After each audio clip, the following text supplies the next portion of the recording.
ఒక నగ్న సత్యం చెప్తాను నేను. చెప్పండి.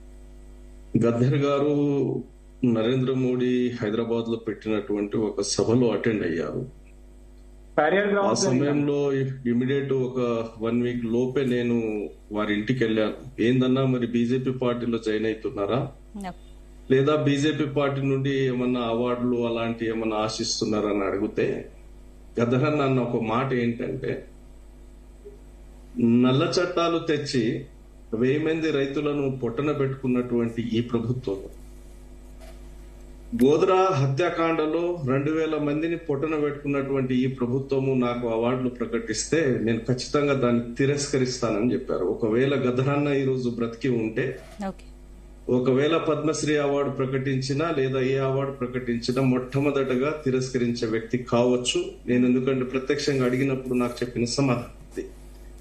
విషయము ఇక్కడ చర్చ ఏమిటంటే, రాష్ట్ర ప్రభుత్వము కొంతమంది పేర్లను పంపింది. రాష్ట్ర ప్రభుత్వం పంపినటువంటి పేర్లలో కులం పరంగా మతం పరంగా ఏం చూడలేదు.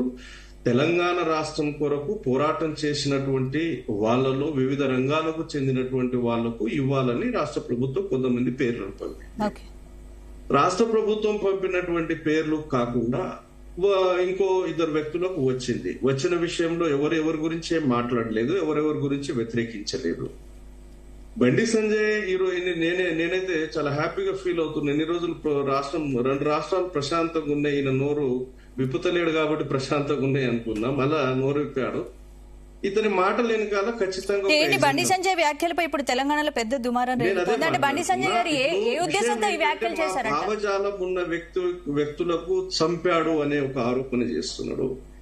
గద్దర్ అన్నకు ఒక భావజాలం మీద ఏం వ్యతిరేకత లేదు, ఏ శత్రుత్వం లేదు. వాస్తవానికి ఏం జరిగింది, ఆ రోజు నువ్వు చెప్తున్నటువంటి నీ భావజాలం మత ఉన్మాదంతో పీడిత ప్రజల మీద అనేక రకాలైనటువంటి మారణకాండలు జరుగుతున్నటువంటి సమయంలో, దమనకాండలు జరుగుతున్నటువంటి సమయంలో ఆ రోజు వచ్చినటువంటి ఒక పార్టీ ఇది నా ప్రజలకు న్యాయం చేస్తుందేమో, పీడిత ప్రజలకు హక్కును కల్పిస్తుందేమో, గద్దర్ అన్న లాంటి వాళ్ళు చాలా మంది ఆ సిద్ధాంతాన్ని నమ్మారు, వెళ్ళారు.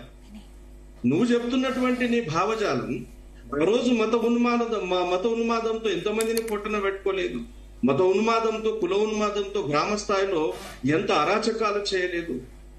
1972లో ఏర్పడినటువంటి జననాట్య మండలి ఎందుకు ఏర్పడింది? గ్రామాల్లో పీడిత ప్రజల మీద జరుగుతున్నటువంటి అన్యాయాలను, అత్యాచారాలను ఖండిస్తూ ప్రజల్ని చైతన్యం చేయడానికి కదా జననాట్య మండలి ఏర్పడింది. జననాట్య మండలిలో గదరన్న కీలక పాత్ర పోషించాల్సిన పరిస్థితి ఎందుకు వచ్చింది? మా భావజాలం ఉన్న వ్యక్తులకు చంపాడు కాబట్టి అని ఒక ద్వేషపూరిత వ్యాఖ్యలు చేస్తున్నటువంటి బండి సంజయ్ ఒక విషయాన్ని గుర్తుపెట్టుకోవాలి. గోద్రా అల్లర్లలో 2000 మంది నీ పొట్టన పెట్టుకున్నటువంటి నరేంద్ర మోడీకి ఆయన చీఫ్ మినిస్టర్ గా ఉన్నప్పుడు, రాష్ట్ర ముఖ్యమంత్రిగా ఉన్నప్పుడు ప్రపంచంలోని ఏ దేశం కూడా అతనికి తన దేశాలకు రావడానికి అనుమతి ఇవ్వలేదు, విజాను నిరాకరించింది. వాళ్ళే సలాం కొట్టి స్వాగతించారండి. అది తర్వాత విషయం. రాజకీయాలు మార్పు చెందినటువంటి తర్వాత జరిగినటువంటి సందర్భాలు అది వేరులేండి. ఆయన సీఎం గా ఉన్నప్పుడు అది రికార్డు ఈ రోజు కూడా నెట్ లో అవైలబుల్ ఉంది. ఒక రాష్ట్ర ముఖ్యమంత్రికి వివిధ దేశాలు తన దేశంలో రావడానికి విజాను నిరాకరించడానికి కారణం గోద్రా అల్లర్లలో 2000 మందిని పొట్టన పెట్టుకున్నటువంటి ఒక నరహంతకుడుగా గుర్తించినాయి కదా. భావజాలం అనేసరికి నువ్వు ఏ భావజాలం గురించి మాట్లాడతాడు? హేమంత్ కర్కరే గారు ఆ భావజాలం ఉన్నటువంటి వ్యక్తులే ఈ దేశంలో బాంబులను పేల్చారని హేమంత్ కర్కరే రిపోర్ట్ సబ్మిట్ చేశారు. ముంబై హైకోర్టుకి ఇచ్చినటువంటి డాక్యుమెంట్లలో, ఆయన సబ్మిట్ చేసినటువంటి రిపోర్ట్లలో ఈ దేశంలో పేలినటువంటి బాంబు ఫలానా వాళ్ళు పేల్చారు, దాని ఎవిడెన్స్ ఇవి అని 4 ల్యాప్టాప్లు తీసుకున్నటువంటి వీడియోలను వర్డ్స్ రూపంలో కన్వర్ట్ చేస్తూ బాంబే హైకోర్టుకు హేమంత్ కర్కరే ఆఫీసర్ సబ్మిట్ చేశాడు కదా. ఆ బాంబు బాస్టులో ఆరోపణలు కూడా ఎంపీలను చేసింది బీజేపీ.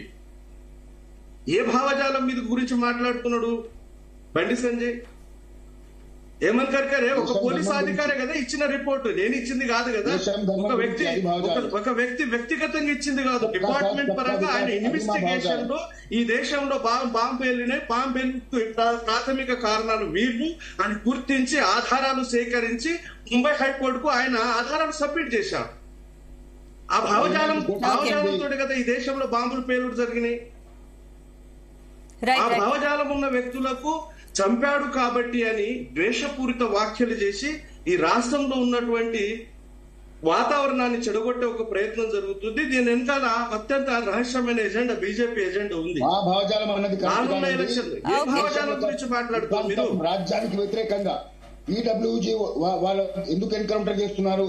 రాజ్యహింస, రాజ్యానికి వ్యతిరేకంగా కుట్రలు చేస్తారు కాబట్టి వాళ్ళని ఎన్కౌంటర్ చేస్తున్నారు. ఏ భావజాలానికి వ్యతిరేకం కాదండి. ఎవరైతే రాజ్యాన్ని మీద కుట్ర చేస్తారో, రాజ్యం మీద కుట్ర చేస్తారో, ఢిల్లీలో జరిగినటువంటి మొన్న జరిగిన ఢిల్లీలో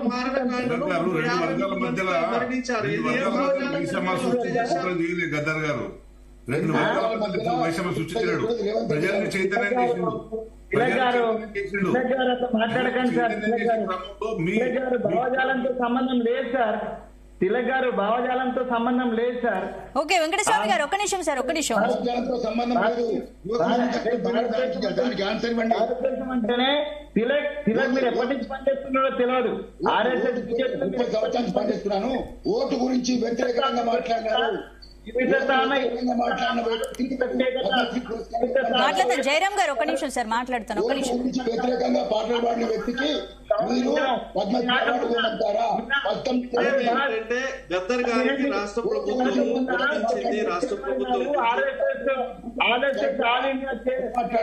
వెంకటస్వామి గారు ఒక్క నిమిషం సార్, మళ్ళీ మాట్లాడతాను, ఒక్క నిమిషం సార్. తిలక్ గారు మోహన్ భాగవత్ గారు ఏం చెప్పినారు? ఒక్క నిమిషం అండి వెంకటస్వామి గారు. Sir please wait sir. Venkataswamy గారు ఒక్క నిమిషం ఆగండి సార్, మాట్లాడతాను. క్రాంతి గారు చెప్పండి. క్రాంతి గారు చెప్పండి.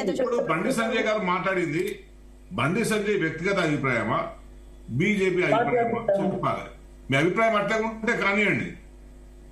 మాకు మీతో బహిర్భావం పొందాల్సిన అవసరము గద్దర్ ఐడియాలజీ ఉన్న వాళ్ళకి కానీ గద్దర్ ఫాలోవర్స్